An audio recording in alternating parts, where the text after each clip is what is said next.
नमस्कार. स्वामीप्रसाद किचनमध्ये आपलं मनःपूर्वक स्वागत आहे. तर आज आपण थोडं पण तुपाचा वापर न करता खुसखुशीत आणि प्रोटीनने भरपूर हे आपण शेंगदाण्याचे लाडू बनवणार आहोत. आणि महिनाभर टिकणारे गूळ शेंगदाण्याचे लाडू कसे बनवायचे त्याची रेसिपी आज आपण बघणार आहोत. तर सकाळी नाश्त्याच्या वेळेस किंवा मुलांना शाळेत जाताना तुम्ही एक जरी लाडू दिलात मुलांना, एनर्जी बूस्टरचं काम करतं आणि एक 2-3 तास तरी आपल्या मुलांना भूक लागत नाही. म्हणून तुम्ही सकाळच्या टाईमाला मुलांना एक तरी शेंगदाण्याचा लाडू खायला नक्की द्या.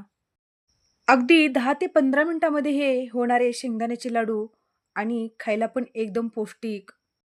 एकदा लाडू करून ठेवले तर आपले हे कमीत कमी 1 महिनाभर हे लाडू टिकतात.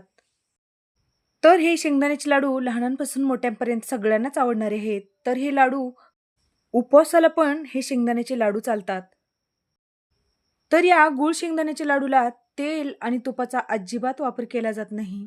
तर फक्त हे लाडू गूळ आणि शेंगदाण्यापासून तयार होतात. चला तर मग वेळ न घालता आपण रेसिपीला सुरुवात करूया.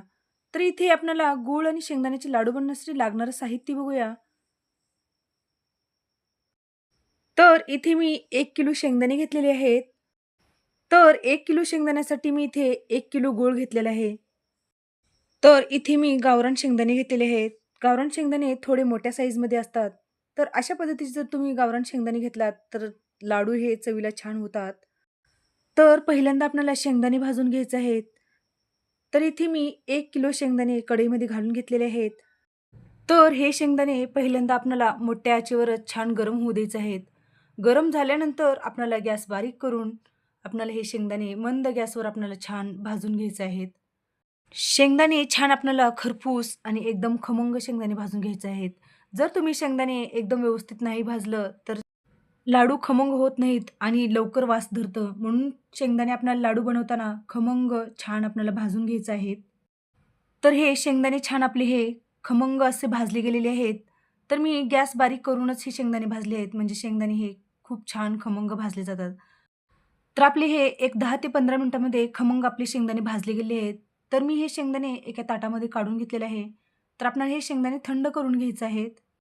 तर 10 ते 15 मिनिटामध्ये आपले हे शेंगदाणे थंड झाले आहेत. तर आपल्याला या शेंगदाण्यावरची साल काढून घ्यायचं आहे. जितकं शक्य होता होईल तेवढी शेंगदाण्याची साल काढून घ्यायचं. तुम्ही नाही शेंगदाण्यावरची साल काढली तरी पण चालेल. तर आपले हे शेंगदाणे छान आपण साल काढून घेतलेले आहेत. तर आता आपल्याला या शेंगदाण्याला छान मिक्सरमधून जाडसर वाटून घ्यायचं आहे. तर हे शेंगदाणे जाडसर वाटेपर्यंत तुम्ही माझ्या चॅनलवरती जर नवीन असाल तर व्हिडिओला लाईक, शेअर आणि सबस्क्राईब करा.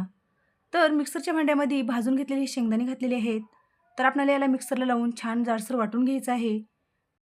तर इथे मी शेंगदाणे हे जाडसरच वाटून घेतलेले आहेत.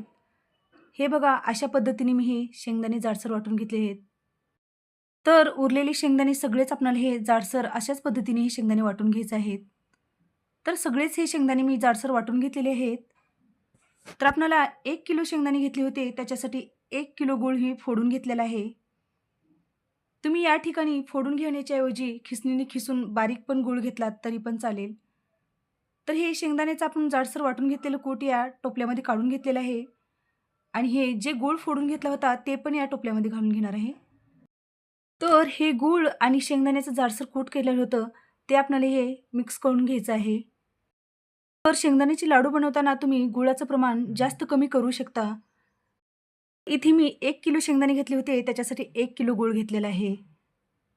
जर तुम्ही अर्धा किलो शेंगदाणे घेतलात तर तुम्ही अर्धा किलोच गूळ वापरायचा शेंगदाण्याच्या लाडूसाठी.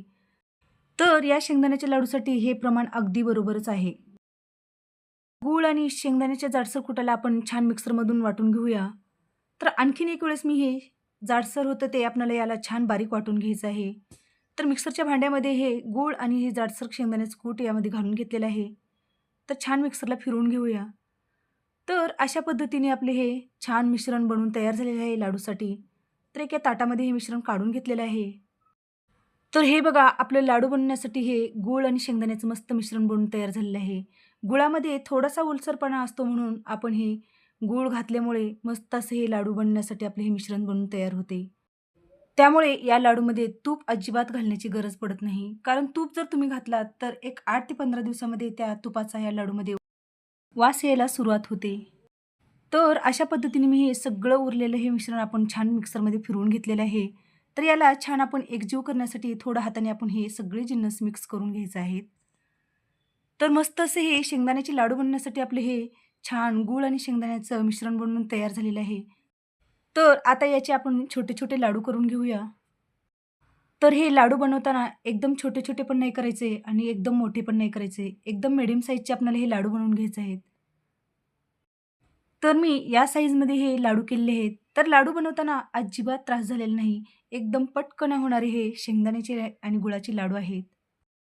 तर आपण हे सगळेच मिश्रणाचे उरलेले सगळेच लाडू बनवून घेऊया. तर मी तुम्हाला आणखीन एक हे शेंगदाण्याचा लाडू म्हणून दाखवणार आहे. तर अशा पद्धतीमध्ये एवढ्या साईजमध्ये तुम्ही लाडू करून घेऊ शकता. एक जरी तुम्ही सकाळी लाडू खाल्लात तर पोट भरतो.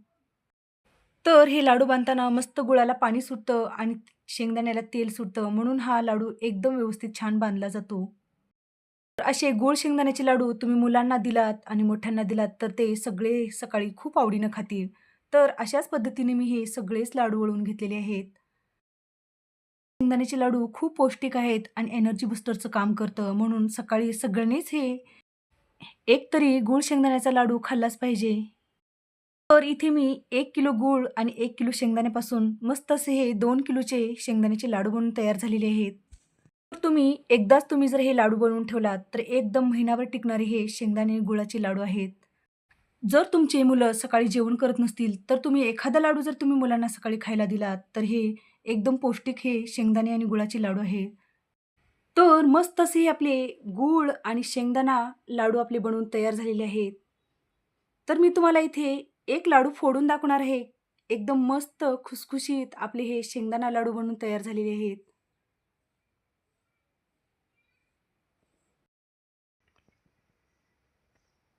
तर अशाच नवीन-नवीन रेसिपीसाठी तुम्ही माझ्या चॅनलवरती जर नवीन असाल, तर स्वामी प्रसाद किचन या चॅनलला लाईक, शेअर आणि सबस्क्राईब करा आणि बेल आयकॉनला क्लिक करा. धन्यवाद.